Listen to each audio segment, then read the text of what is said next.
All right, welcome to Nested Loops. We're doing badass making users awesome. We're going to do a little bit of a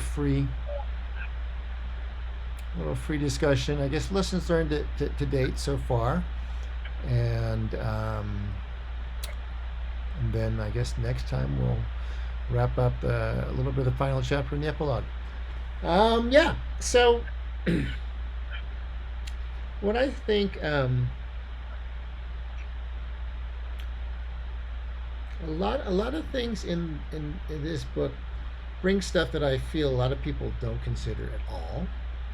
I think some things are considered, but mostly if we summarize, making badass users. So the point is, from the beginning, was if we're going to get our product out there, typically a web-based, not web-based, some product, typically software is the thing, but not necessarily. We really want to get, and we don't have any marketing budget. How do we do that? It's about getting your users to talk about it. And then earlier she talked about like proof of obviousness, proof of success, stuff like that. Where some people, when they're excited, they talk about stuff, but guys that are so good, they don't have to talk about because um, their success is obvious, right? And then that comes down to, okay, so what we want out of that is the badass user, right? We want someone that is so badass. So now that we identify if this is what we want, someone that's so good at our product and so successful at doing what he wants out of that one, you know, that, you know, he is our advertisement, he or she is our advertisement there. And so then we start looking at, well, what is a badass user? What makes a badass user? You know, what is the kind of person that goes the extra mile?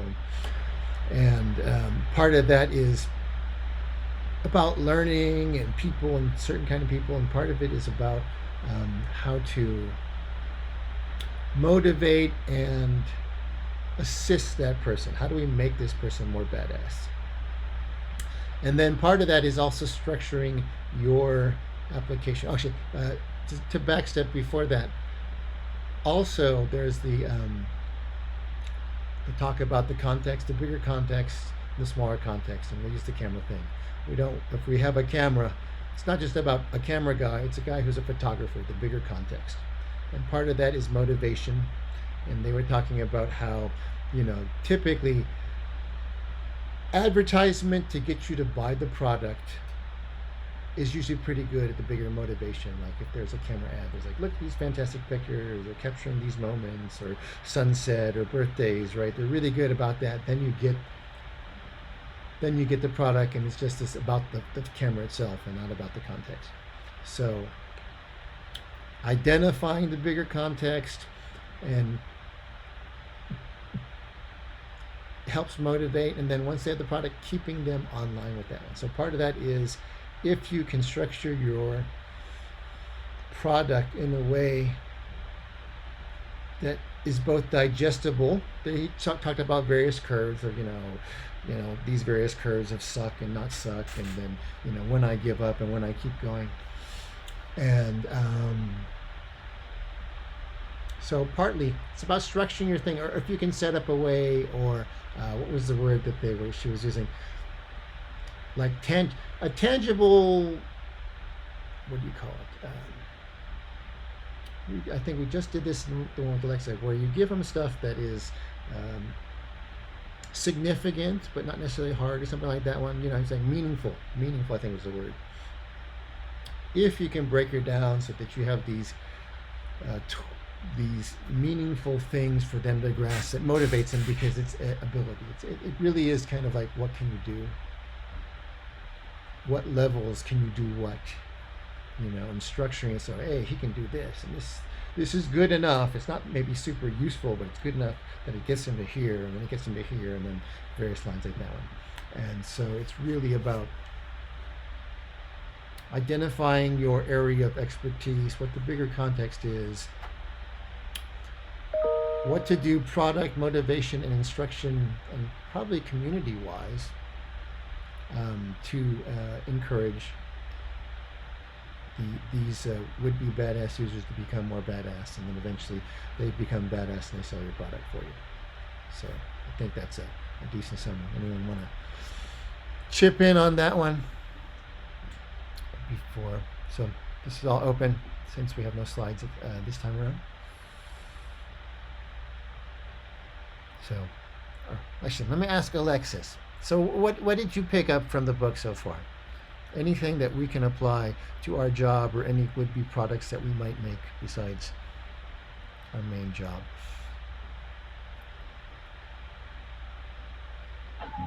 I think for me, it's just getting me thinking more holistically about, the product for the user, really like at the end point of where, like, sometimes I just get stuck thinking, oh, okay, we just want this like pretty product and the UI is good and it works and the flow is good, after rounds of user experience testing and meetings. And then you don't think what happens, like, outside of them using the tool. Mm-hmm. So, like, that's the whole like bigger context portion of the book that she's trying to say. Is like, oh, what is this person actually trying to become? They want to become, like, for us, they want to become like a badass investor and, just like sit at home and, do their trades, and they want to provide for their family, or, they want to make their wealth that way. So, Yeah, there was yeah. a good email on Friday. I don't know if you saw it. The guy is donating a large sum of cash to New Haven schools, and the thank you Yeah, note, that was pretty awesome. right? Yeah. And I go, oh, that's a badass user. Now we just got to figure out how to make more of them. So that was kind of in spite of ourselves, we have them. So I forgot where I got that saying. We succeed in spite of ourselves. It's one of those. I think most people, acquisition, like, we're getting pretty good at getting them in the door. Forrest, Yes, sir. careful. I know. We're getting good at getting them in the door, but I think, like most customers, we stopped paying attention. We got them. I think like for us, so I'm not just talking about our business, but it's very easy to say, like, for example, let's say we build typewriters, and we say, oh, we got typewriters, they're great, super smooth, and like you type very nicely, you can type really fast, but this kind of like makes it so, okay, what is the goal? Is the goal like people to become the fastest typewriter, or you just become like writers? Mm-hmm. So it's like if it makes you think like a different level. That's what I think the book aims at, right? Because Mm-hmm. you like maybe some people want to be just typists or learn how to type, and some other people instead they want to be writers or poets. And then like how do you take them along that journey? So Mm-hmm. and eventually they kind of associate your tool with their success, Yeah. right? Yeah. It's not particularly they couldn't go to use a different typewriter, but because you kind of take them along by the hand, you say, oh, this is how you become a really good typist, and then this is how you write a little, poetry, and then this is a short story, and this is blah blah blah. Mm-hmm. And you take them along with their journey, they'll stick with you. Yeah. I seem to think the products that do the closest to this would be things like Photoshop, Mm-hmm. where, and in truth, I haven't used Photoshop in a zillion years because I can't afford to, and my job doesn't get me a copy. So, but I think, if you look at the tutorials, like, here's do this, they get the thing where it gets more advanced, and there's enough of a community, and then there's also, like, what's the word, proof of obvious, where, I mean, it's Photoshop is a thing that it's a verb now. Right. Whether or not Photoshop was used, it's touch up. Oh, we Photoshop that, Photoshop this. I was given an instruction, and I took a video of what he was doing because he didn't believe the corrections I was giving him. Mm-hmm. And he's like, that's not true. Like, that's not me. You Photoshop this. You know, Right. like, it's got such a a marketing brand, and I imagine like we were talking about Procreate. I guess I would guess Procreate is fairly good because I'm sure it has a lot of between the manual it has and whatever communities are around it. Right. And that's our own example of Scott seeing what Alexis could do and wanting to buy it. That's a good example of that one. I don't know that other products are as easy to do, or sometimes that context is so big. Like I don't know how you would. I think that certain it's definitely not applicable to everything. Like you cannot make badass use of Q-tip or post-it notes, right? Mm-hmm. Um, or maybe post-it notes you can make art with it. Well, But there was a. I should share a picture. For April Fool's Day a few years ago, someone in the mhm, garage covered this lady's SUV in different colored post-it notes. yeah, but Like, is that's an outlier, right? yeah. But I'm Uh, just thinking there's some stuff. But yeah, for the most part, some things are limited. For the most part, I don't know. There's some tips. Here's an example. So there's a product called Sugru. It's this kind of putty glue that you can make and fix a lot of stuff. And they have a whole site of all the cool stuff you can make and build with it. That's something. I don't. Post-its not being as useful, a little mhm. harder, but it's just like I think. Well, that's probably a good example. I should find that link for you. Am I sure that? Do I show that one? I'm not sure. I got to figure out how I'm going to do this because of the way I'm broadcasting. It's not the normal hangout. Thank you. All right, let's try this. This is going to be like visual feedback for a second.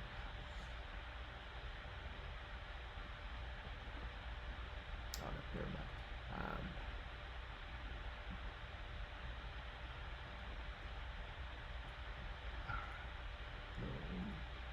Share screen.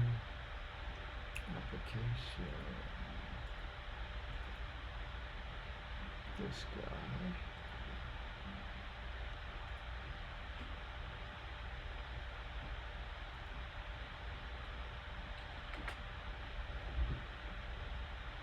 All right, so am I sharing the right screen? Are you guys seeing my Sugu? So Yeah. moldable glue.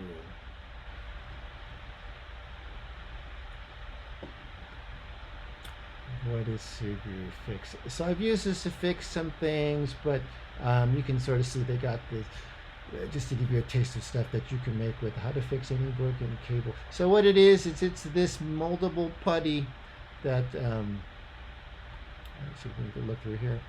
Yeah, they're doing it. They're pretty much just showing you like arts and craft and all the possible thing you can do with this.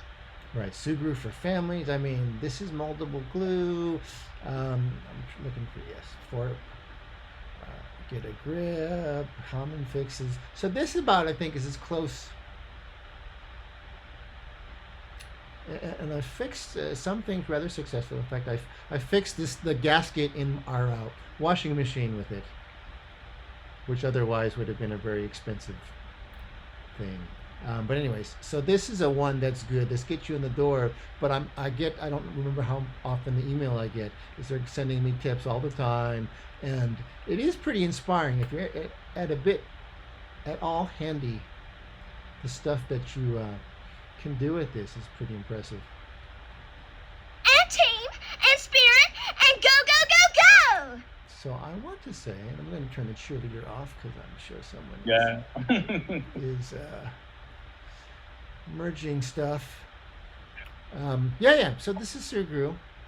They Cool. probably have videos removed. This is about as close as I get, and the product itself it's this moldable, semi-elastic glue that grips and makes shapes.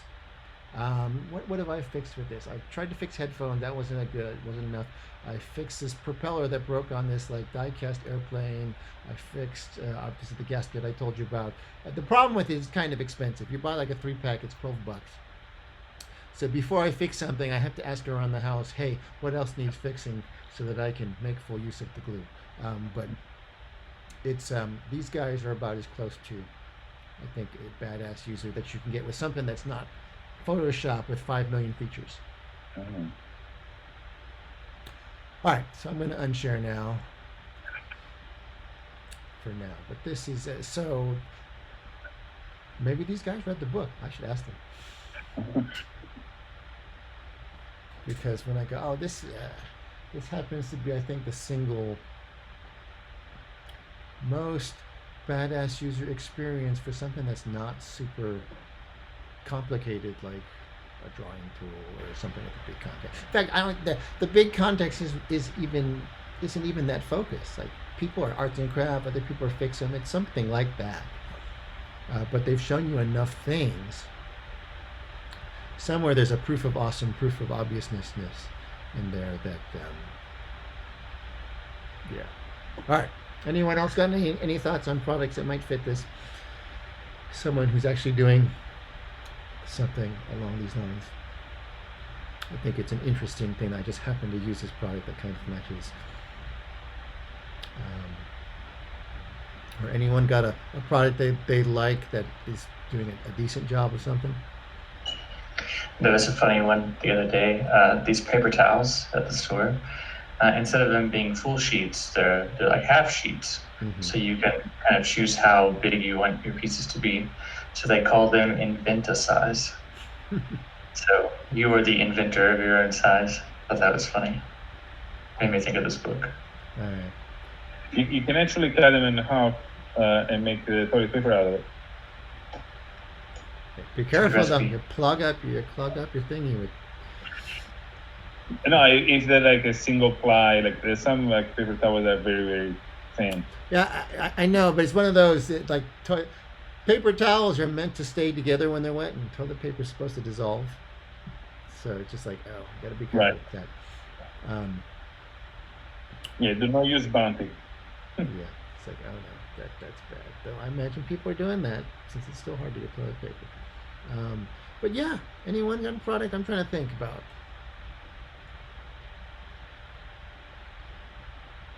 I want to say anything that's part of a creative thing, like drawing tools, fit this well. Like music recording tools, that fits as well. There's so much that could be done with, especially the software and like the electronics. Well, not just software. Like if you look at music, even like analog stuff. I was watching, at least 3 of us are into music and producing music. Mm-hmm. There's a bunch of people that use pedals in different, like guitar pedals, in different ways, by mixing them and matching it in interesting ways. Like I saw yesterday somebody using some pedals that are for guitar on the bass to make it sound like a synthesizer, Mm-hmm. and it did sound like a synthesizer, or like guitar pedals used on vocals and keyboard, or even like as external multi effects for sounds that they're having on a DAW. So they record something on the laptop, they send it out through a digital interface into a pedal, getting it back into the system, and reusing it. And I was like, that's an interesting way of using. Mm-hmm. I never seen done or even tried to do that. Yeah. But yeah, no, there's. No, I think things for creative stuff like that, that's easy. The context is there. In the case I of- think anything that is creative, or even like a building. There's about a house, I've watched a lot of stuff about different way to use different tools. Right, but I think if we look at what the company does, I mean, the thing with a lot of music stuff is, first there's those YouTube enthusiasts, some of them which are just ridiculously amazing, but Music stores do that for them. It's like you want to see a product, if you want a good overview, you go to like Sweetwater's channel or one of those big stores, and they're always demoing. In fact, their demos are often really good and comprehensive. So those music stores have help from these other communities. I wonder who the company themselves are doing it. Like I was entertaining getting like a machine from Native Instruments, and you go and there's a lot of stuff, and it definitely came down to, you know what, this is too complicated for me. I was able to quickly access. Oh, I don't have enough time to learn how to use this one. You know what? You're right. Like, well, last few times I've been talking about Spark from Adobe, and how they're doing a slew of tutorials. It's an insane amount of tutorials to get you up on their product. But like you're right, Native Instrument Live is pretty much doing the same thing. Ableton Live, I'm talking. Mm-hmm. Yeah. They're doing a lot of stuff like that. It's probably not. They're a little mismatch in the way they're doing. It's not very structured or like linear, the paths. Mm-hmm. But they definitely show you, hey, these are the cool. It's a half showcase. Like, these are our cool users. They're doing cool stuff that you never heard about, and this is how they're doing. Very interesting stuff. And then also some tutorials explaining parts of the software that nobody knows how to use, mm-hmm. or there's not a real clear understanding. Like I watched some tutorial recently, and they were like really cool. It kind of reminds me of like this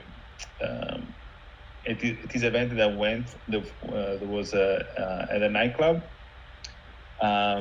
Where people were using somebody set up Houdini, that is a 3D software to run an interactive DJ experience.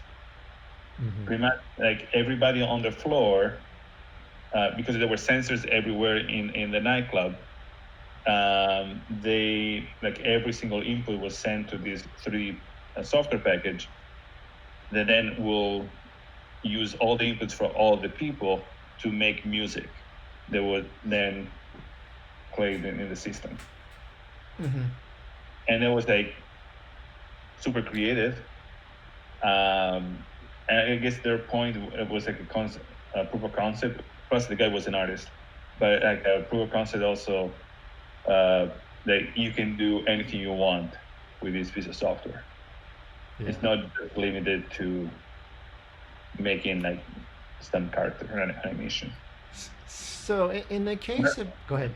Sorry. Yeah, I know, but again, I don't know if they were following the same criteria of the book, but right. So in the case of like these musical things, there will always be those badass users. Like some of this stuff we're talking about, I don't know if the company did anything to help them. You get these guys and they just do it, or girls, right? And so they will exist. I mean, the book is like trying, like, how do we make these? And then I was talking about this. I am willing to be a badass user if I have the right time and motivation. But like in the case like the Native Instruments machine, it's like, oh, basically someone was selling it used, and I go, oh, this is a killer price. And then I started researching what I look at, and I quickly said, oh, I just don't have the time to get good at this. And I, unlike my lesser discretion things where I bought it anyways, I'm going, I'm not going to buy this because I'm going to have yet another piece of equipment I don't really can use. So,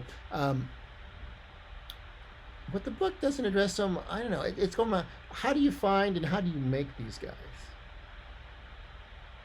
That I think is an issue. How do we take this guy who, we'll use my own thing. I'm looking at that machine and go, oh, this is kind of cool. But for me, ultimately, it came down to, I'm kind of trying to do more of the actual real instrument playing right now. So for me to to segue into electronic music, even though it's kind of interesting to me, is like, oh no, I'd rather spend more time playing guitar and bass right now. So I kind of left it, but I mean, I think that's something to be addressed. Here's a guy who could be your badass user. How do you get them to commit? Well, I get that's part of it, right? Like you probably not the kind of guy, you know, is like you're using it for whatever you want to use it, right? There's the different level of expertise. Mm-hmm. How do I get you on the hook to become like a higher level? I don't know. I don't think everybody's going to go through the process. Yeah, well, I mean, some of it is sort of like that little, like, get them over that one bar. When I looked at it, I go, oh, this is cool. I like the features.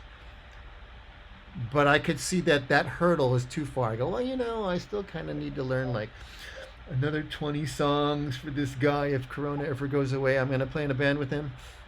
And so I'm looking at my timetables. Oh, I got to learn this and this. And I kind of been trying to pick up chicken picking, even though now I'm playing bass. I won't playing guitar that much. And so I'm looking at all my things like, oh. And so the first hurdle for machine was, oh, that's too far. I got to get this. And if all I was doing was electronic music, I probably would have taken the bait. All I'm going to do is do this one and not trying to play two different stringed instruments on the side and learn all these songs for a gig that may never happen at this rate, kind of thing. I probably could. It wouldn't be too much, but there was definitely one of those, just for me to get at the level of being able to make electronic music that I like, I don't have enough time at this moment and current area of interest to bite. But my big motivation was the guy was like selling it for like a third of what it costs. I think part of it is to show the step to be small enough, right? The incremental step needs to they need to convince you to try this tutorial, and you just learn like a smaller step that gets you towards the thing. Because your personal experience is that you don't have time to do that, or the hurdle is too great, right? I mean, in some of this, I look at and I kind of know what it would take, and I go, I just don't have enough. I don't have enough time at my current interest level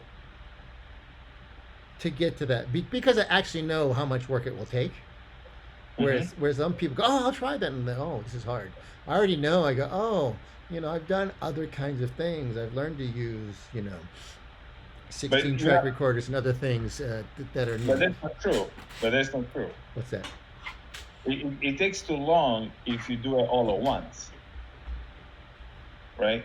Because I see, like you, I see these people that are doing it in minutes. Mm-hmm. But that's because they know the software inside out. Yeah. Right? But if you were to spend of deep learning style of practice, even like 15 minutes a day, after like a month, you will be well proficient in the software and in the tools, and also in the technique to do the kind of stuff. Mm-hmm. I think it is like, how do I get you there? You need to change your mindset. Well, some of I think is the intuitiveness. Like, so I know how to do like the analog multi-track recording. So that aspect of building up track by track, I get it. But like something I don't know at all is. Like I told you how I picked up the microKORG workstation. Yeah. Like I've never done that kind of programming and the stepwise stuff, and then I wanted to use what's the arpeggiator and stuff like that. It's like I Mm-hmm. don't know how to use that. Unlike tracking and effects and sending and like analog. So there's certain parts that go, oh, that's all foreign to me completely. And I felt like machine was much more along. Oh, if I was actually programming my synthesizer already, I think this would be easy. But I'm the guy that spends all this time basically trying to record a live band and then re-record, which is has some overlap, but then the programming part I don't really like I never programmed drums. I would get behind the kit and play it and then quantize it. Right. But again, try not to bore everybody else. Because the problem is you're not trying to learn the single, like the software is kind of like an instrument, right? Mm-hmm. So you're trying to jump into play some jazz, but you still don't know how to play single chords. Mm-hmm. And you don't know you like I know how to play single notes, but not I don't know the scales, but I can play like a single notes here and there. And you kind of like if you were to approach it the same way you would approach an instrument, you will see, oh, this is the plan. This is like I gotta know how to select tracks, record multiple tracks at the same time. All the kind of stuff. Then maybe I need to learn a little about mixing, and then I need to learn how to aux and send like all the aux and effects and how to do that, and then maybe how to use synth and oscillators and FM, all, blah blah blah, right? Yeah, but that's the whole point. The whole point is go, oh, that's the step. Oh, I don't have time for that. I got to learn 30 other songs. That's where it came down to. I'm not as if I were more like I really got to make my electronic music. If that was my more burning motivation, then I could probably hunker down and do that. Mm-hmm. But then it goes back to, well, am I going to buy this on Facebook Marketplace for 1/3 of retail? I think not, because I got to learn all these things to take advantage of that. Maybe it's the wrong tool, but I don't know what tool you're talking about. It was, I think, Machine 2. Okay. Right? It's just like, oh, well, I don't need it. It's just kind of interesting, and it's something I could learn. But since I've learned analog recording, or recording analog instrument stuff, I certainly could learn it. But it was like, oh, it's too much because it's only a passing fancy. Yeah. Okay. Well, in that case, then it's like it's not their fault, and It's not their fault that they're not hugging me. But I'm just it's like it's not part of your interest. I'm not interested in it enough, or between the time limit. It's like I started to learn. You know what? I can't do 26 things at a time as much as I want to. It's one of those things like, oh, that'd be cool to know, but like, would you spend any time? No. I would spend some Something you're very passionate? No. It's kind of like DJing. DJing would be cool. Are you going to spend the time to learn how to do it? Yeah. No. Woodwork would be cool. Yeah, But no, am I gonna open a woodworking shop? Nah. Excel. Right, and that's part of it. Some of it's how much you can chew. Like I've built. Speaking of woodworking, like I was looking. I like custom built the stand for the TV in my bedroom. So I got a TV. I got the bounce around the wall projecting thing and slots for my stuff there, and I kind of made that from scratch. And I'm, when I look at, there's a certain category of, oh, I know about what it takes to build this, and I want it this much and how much time. But if I have never built the stuff before, I wouldn't even look at it. Actually, I don't know if I've lost track of what we're talking about. Like, but yeah, and like I can totally relate with that. There's this Asian dude that does amazing thing with plywood. Mm-hmm. Like all kind of like house projects and stuff like that, furniture, and everything looks amazing. And when you look at the amount of work, I'm like, oh, I'm definitely not doing that. Yeah. Like it's cool as hell, but I'd rather watch him doing it. Maybe I hire somebody to do it in my house if I want it. Mm-hmm. I was like, that is an insane amount of work and expertise. Like these guys must have like years of experience, years and years of experience. Mm-hmm. Yeah, like we need to also like going back. It's like not everything's for everything. No, so not everything's for everybody, right? Mm-hmm. And maybe right now it's not your time to learn this kind of stuff. What are you telling me, Diego, that you're not going to make a Buddhist mandala? No, I'm not doing Buddhist mandala. I think it's super cool. Super cool. Super cool. Definitely not doing Well, it. it's like back to the nature of people that are badass. I think there's a certain category of people that are willing to put their nose to the stone to get the skill. Yeah, but they're not doing it on about everything. No, I know. You have to pick. You have to pick and choose. Exactly. So you're picking and choosing. Yeah, I mean, I completely picked away because I go, I don't like it enough right now. It's not high enough on my priority for me to. Though my other combat, the thing I'm fighting is it was such a deal. That's what made me look at it for a while. I probably researched it for a week. I went, oh, should I buy this? It's so cheap. But I realized, oh no, that's a lure I need to avoid as someone who has too many guitars right now. There is a company. Is actually I feel is doing what this book is talking about. They're selling like resin to do like countertops.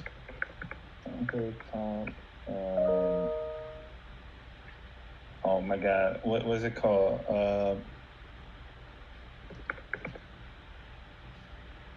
Let me see if I can find it. Stone Coat countertops. I think it. Check out these. Let me see if I can get this. No, that's not the right button.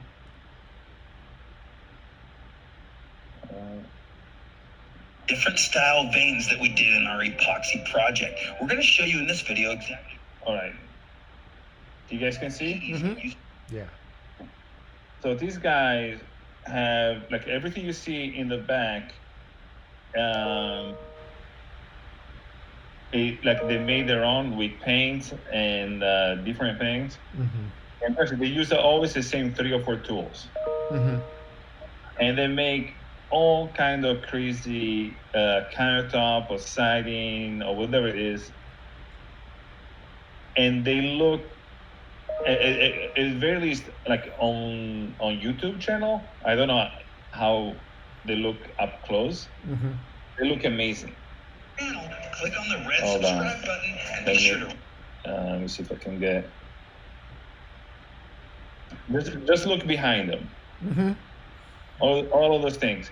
Like so, he does this for like countertop or a backsplash or like a shower. Mm-hmm. And some of them they look exactly like what you would think. Like they can make it look like marble, like stone, like metal, or like it's pretty crazy. And it's kind of like painting. Mm-hmm. It's very creative. They have a shit ton of videos, and what they do is they sell the epoxy and then a couple of the things like for this type of full marble treatment. Mm-hmm. And they show you all the things. So I feel like they're kind of doing what the book is. Like this is how we can make you awesome at home doing your own countertops. Yeah. Like especially because once you see one of these videos, if you don't think, oh, I want to try this, mm-hmm. I seriously doubt you're not gonna think that. I have a friend that concrete countertops. Yeah.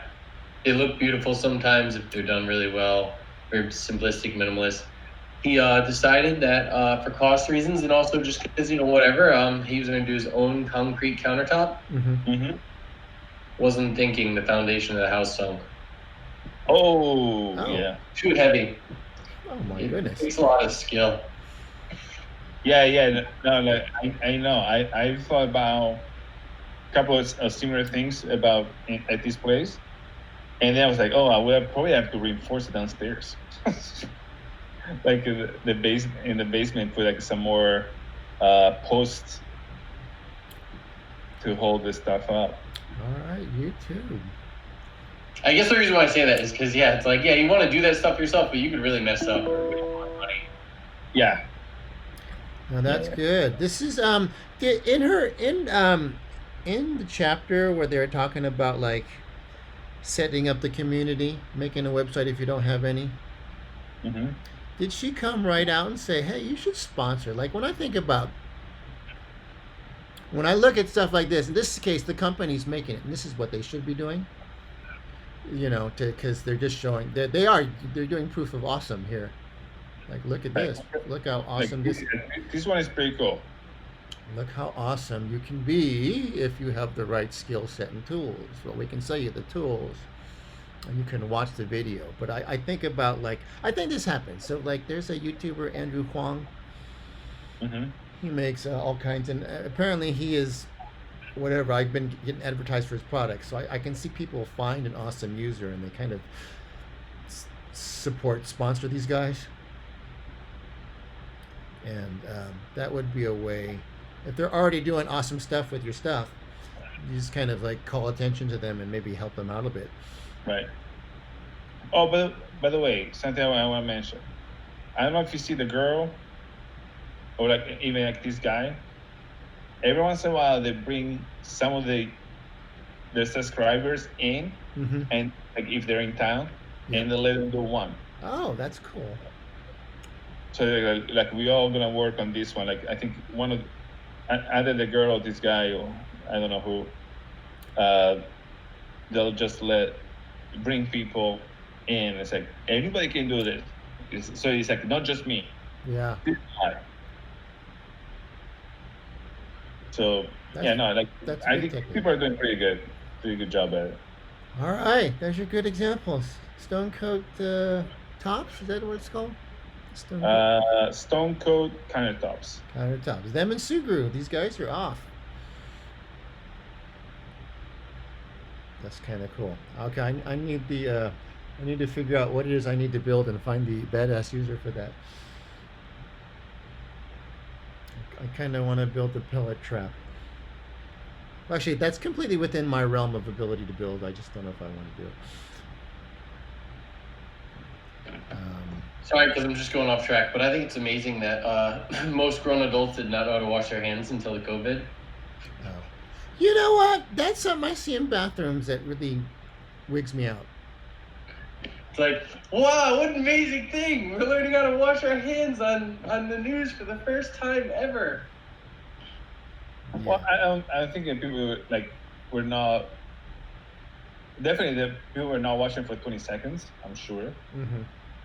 20 seconds is a long time.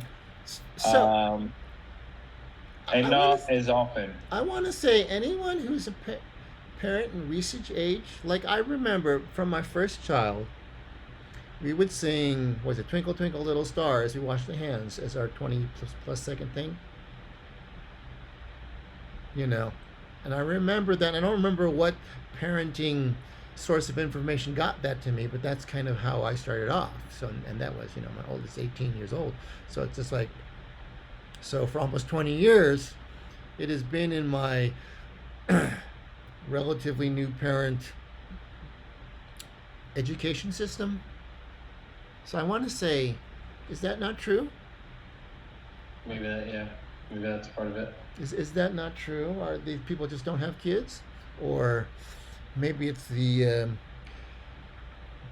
middle class parenting education system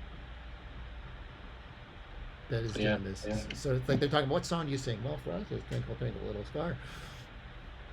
or the ABC song, which is the same song, of course. What is it? Oh, excellent. Okay, got it. Row, row, row your boat. I think we've done a little.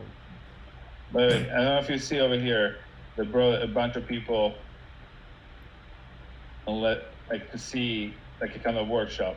Mm-hmm. A workshop is a good thing. But the cool thing about this is like they got a bunch of people doing, like watching it. They're filming the whole experience. Mm-hmm. Then they let them do. So like people at home watching this, say like, oh yeah, we can do this. Yeah, this reminds me, like Line 6 will do seminars at like various guitar stores. Yep. And I get little ads for that. Hey, you know, at the Guitar Center near you, we're gonna do whatever, Helix workshop or something. Definitely, traveling seminars are useful, but that gets a little bit of into the marketing budget that Kelly says we don't have. Yeah, like those would get like the evangelist, right? Mm-hmm. Like you need a little bit of everybody, right? Like there's a workshop at the store. Mm-hmm. I went to just two of them, and there were like maybe like 10, 15 people. There was a hard sale, all that kind of stuff. But then you got like three guys that become the evangelist. Mm-hmm. Influencer in their area. And you need those people. See, this like it really takes a turn. Mm-hmm. Oh, cool. Everybody does like a portion of it, and then these guys, what's it called, a draft, something. I can't remember the name of that thing. So I'm trying to figure out how we would do the same thing for, say, products we might make. How do we? Well, that's the thing. Like the book is pretty like this thing that works for something might not work for something else. So like that's what you got to do. Kind of the same thing that you do like a deep learning for certain things. Mm-hmm. You got to do some deep thinking for your own product. Like what is the equivalent of this for us or for a different company? Right? I can see. I don't think it would work with us, but like a Twitch stream. I know that like Amazon will do. Obviously, Amazon has their whole like office hours in person in a lot of offices. Like New York, without the corona, you can go to their office and talk to them. They have online conferences, but I also noticed that they have like Twitch live streaming where like an Amazon engineer will just go over like their AI product like 2 hours, and people just ask questions and stuff. Google. That's like the online version. Google's good about. I forget the channel that I subscribe to, but I don't watch. But they have a lot of like Google Dev things to reach out and show you how to do stuff.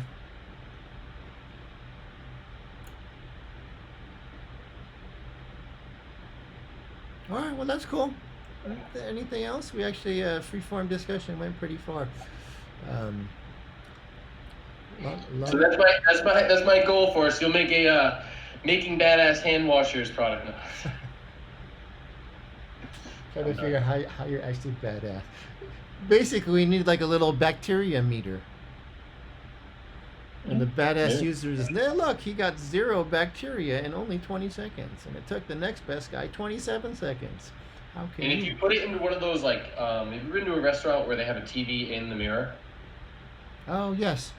If you put it into one of those, whoo, people would love it. Oh, hey, Rob says they like the pink dye they do in toothbrushing. That's kind of true. Oh, yeah, I forgot about that. That's awesome. The pink dye. You need a, but actually the thing with the pink dye is it's cheap. This little electronic bacteria scanner thing would probably not be so cheap. Look, Corona. That would be a useful thing. Someone can detect a scan, a Corona scan gizmo. UV activated washable dye. Beyond my level of chemistry, but it's worth researching a bit. Is that a product? Hey, that could be our Corona related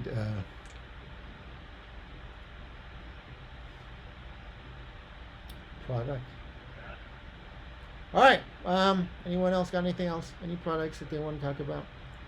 I think we came out with two, and they ironically both start with S. Um, Anyone else have any good products or someone doing or some area of interest that is well supported by the company that makes some products for that?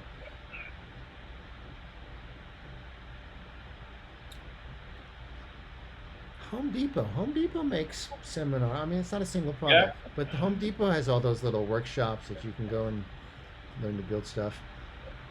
Yeah, they do. So it seems to me it's like the stores. The same thing is true with music stores. Music stores somehow end up helping companies sell their product. Oh, there's also oh my god, I saw this. This is a board game that has stores. Oh my god, I completely forgot about them. So there's a board game that there's a store, and pretty much has multiple level of. So pretty much you buy these figurines, Mm-hmm. and you can buy them already pre-painted and everything, or you can paint them yourself, right? Mm-hmm. But there's a second market for painted, and but they sell. You can play with just the board game. You can play with just the figurine. They're cool as hell. Mm-hmm. You can be like a kind of do yourself and like make your own. You can get like these like maquettes and paint them, and then there are tournaments. So they're like a multiple level of involvement for these things. Let me see if I can find. I remember taking a photo of this place. Someone I was in Boston. There you go. What's the game name? Warhammer. Don, have you heard about this? Yeah, Warhammer's huge. It's a tabletop game. Yeah. Let me see if I can get. But they're really strict about it. Like you have to paint your figures, Right. and it's very expensive. And there's a whole there's a whole movement to pirate the figures so you can 3D print them, and I don't know, it's a huge deal. People are very into this. Does that help Warhammer? It doesn't. It doesn't help. It makes their game is popular, but Like I was amazed by some of these things, and then practically you can also just go to to the store and play. mm-hmm. Yeah, it's true for a lot of games. And they have leagues. Yeah, so everything's like on a surface and it's all to scale. So like if you say, oh, my tank's gonna fire this direction, then you have to measure it with a ruler, and then you have to roll dice for how much damage it's gonna do, and it's the whole thing. And it takes hours, sometimes days, to play a game. Right. But yeah, I would say that this does benefit them because by making people feel like badass users, they're encouraging them to buy more products and paint them. They sell all the paints. So it just kind of feeds on itself. Like some of these figurines are really amazing. I'm pretty sure the instruction manual costs like $50 just for the instruction manual. Yeah.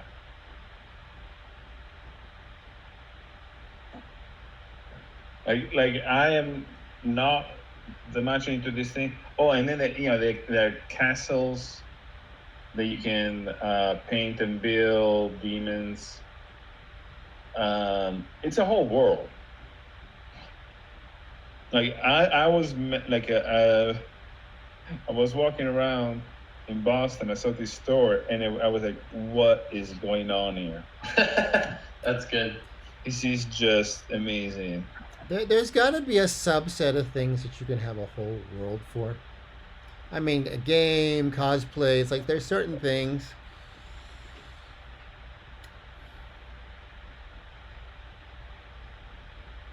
The whole world. That's It was like middle afternoon, and everybody was just like pouring in.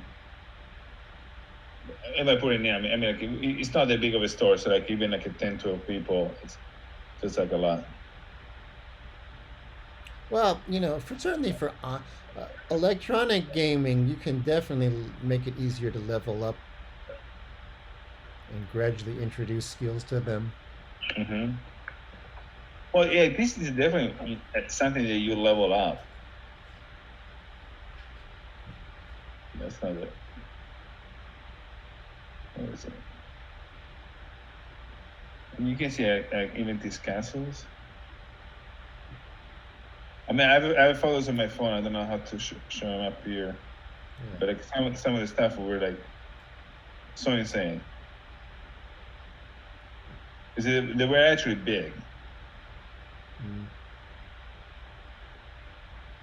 Again, you have to think like some of this stuff, like some of these figurines, are about 8 inches in height. So this is like feet. Like this takes a whole table to hold. Wow. Yeah, I'm definitely sold. Not sold. Yeah, so you build like a battlefield, and everything, like the terrain, makes a difference in everything that happens. So if you have like the high ground, then you're going to have a certain advantage. If you're moving through like rough terrain, your units are going to move slower. So the distance you can move per turn. It's all turn based too. Mm-hmm. That's cool.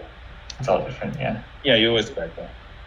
Oh, and so these figures, yes, you buy them and you paint them, but it's you also customize them. So you might buy like a group of 5 soldiers, and they have different accessories. And depending on which accessories you put with the figures, they have different stats. It's a whole thing. It's probably like World of Warcraft, where like you could do all the work, or you could just buy someone else's account. Yeah, you still do have to. Yeah. Yeah, If you buy someone's collection like on like secondhand, it would be the best way to get into it. Yeah. Because it's so expensive. Yeah, there is a secondary market for figurines. They're already painted. Pre-painted, yeah.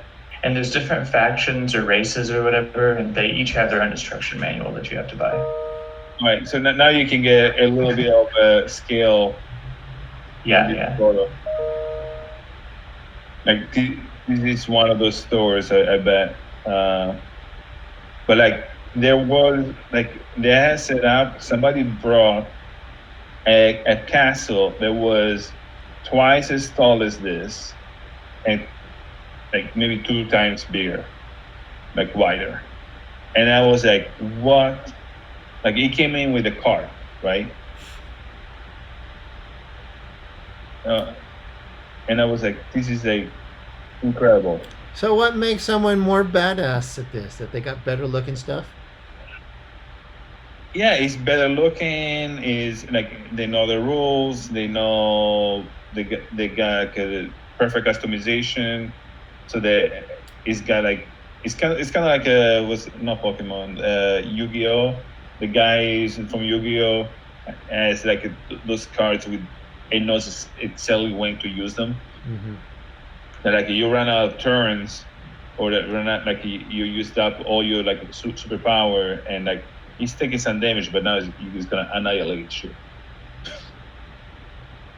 But and also like in the quality of the painting, like some of this stuff was so realistic and so incredibly well done that was like cinematic. Like you could, if you were to take photos of it, like look at this thing. There's no difference between this and something that can be used on a stage, on a movie. Like this guy, it looks like it has real moss attached to it. Wow. Some people have more time and disposable income than I do. Yeah. I know this conversation's gone off of this, but have you seen the tabletop simulator game on Steam? So there's like it's like a that support VR as well, but it's like you can play any board games online and you move the pieces around, and there are different extensions for different games. So at the most basic, you could do checkers and you have to physically move the pieces, or different card games, or they have Warhammer on there as well, I believe. Nice. So, you know, even in quarantine, you can play board games with people. Yeah, it's great. I like how they don't enforce any rules, so it's not like they can, like, you know, it's really like running your own board game. Like, someone has to know the rules of whatever game you're playing, and technically, like, I guess you could cheat or whatever, right? Because it's like there's not things.